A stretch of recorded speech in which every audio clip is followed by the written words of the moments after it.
भाजपच्या लोकसभा निवडणुकीच्या उमेदवारीच्या यादीत खासदार उदयनराजे भोसले यांचे नाव न आल्याने त्यांचे समर्थक आणि सातारकर नाराज झाले होते। त्या संदर्भात उदयनराजे भोसले यांनी पहिल्यांदाच त्यांचं मत मांडलंय।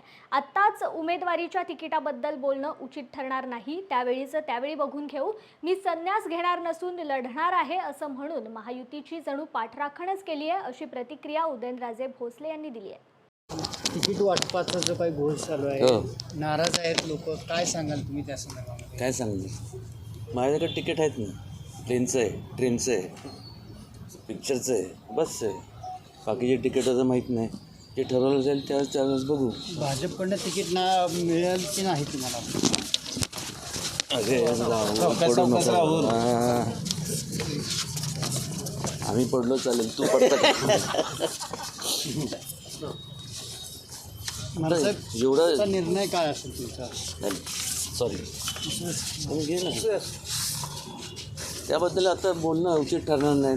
फार प्रीमॅच्युअर स्टेज आहे, आणखी आता 3 पक्ष महायुतीचे सगळे एकत्र आले, सीट वाटपात पुढं मागं त्यांना सगळ्यांना त्यांच्या पक्षातले लोकांना, मग अजितदादांचं असेल, एकनाथजी शिंदेंचं असेल, BJP असेल, प्रत्येकाला वाटतं की म्हणजे त्यांचे जे त्यांना तिकीट्स मिळाले पाहिजे आणि ते रास्ते, त्यात काही चुकीचं नाही आहे। जे काय ठरलं त्यावेळेस बघू। पुढचा काय निर्णय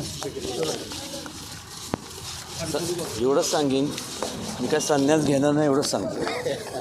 तुम्ही लढणारच सांगितलं? संन्यास घेणार नाही, ते आलं ना सगळं।